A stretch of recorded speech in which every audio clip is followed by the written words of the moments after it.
सभी देवता देवी महादेव के पैरों पर क्यों गिरे, आइए जानते हैं। इस कथा में एक बार की बात है। एक ऊंचे पर्वत पर भगवान महादेव गहन तपस्या में लीन बैठे थे। तभी माता पार्वती वहां पहुंची। उन्होंने महादेव को देखा और प्रेम पूर्वक दौड़ती हुई उनके समीप आई। पास आकर उन्होंने विनम्र स्वर में कहा, हे प्रिय स्वामी, कृपया अपनी आंखें खोलिए। माता पार्वती की वाणी सुनकर महादेव ने धीरे धीरे अपनी आंखें खोली और मुस्कुराते हुए बोले, हे देवी, बताइए आप क्या कहना चाहती हैं। माता पार्वती ने चिंतित होकर कहा, हे स्वामी, आप इस निर्जन पर्वत पर इस प्रकार तपस्या में लीन क्यों रहते हैं? आप इतने कष्ट क्यों सहते हैं? महादेव शांत स्वर में बोले, हे देवी, आप अपनी बात कहें, मेरे कष्टों की चिंता न करें, यह तो मेरा कर्तव्य है। तब माता पार्वती बोली, हे प्रभु, आप थोड़ा विश्राम कीजिए, अब मैं आपके स्थान पर सब संभाल लूंगी। महादेव ने समझाते हुए कहा, हे देवी, यह कार्य सरल नहीं है, तुम इसे नहीं संभाल पाओगी। परंतु माता पार्वती हंसते हुए बोली, हे प्रभु, बस इतनी सी बात है, आप निश्चिंत होकर विश्राम कीजिए, मैं चारों लोकों का भार संभाल लूंगी। माता पार्वती के बार बार आग्रह करने पर अंततः महादेव वहां से उठकर कैलाश पर्वत पर विश्राम करने चले गए। जैसे ही महादेव ने सृष्टि का भार छोड़ा, चारों लोक में हलचल मच गई। देवता और देवी सभी व्याकुल हो उठे।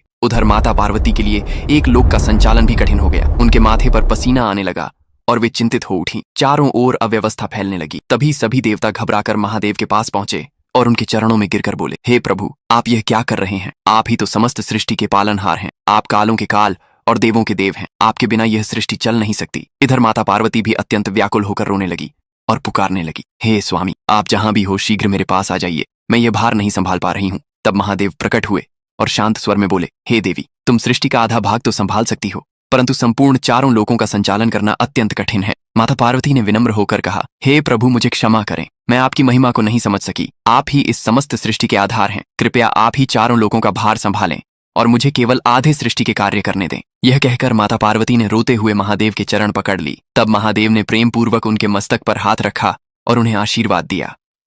तभी महादेव बोल रहे हैं, जो भी इस कथा को देख रहे हैं उसने लाइक और सब्सक्राइब नहीं किया है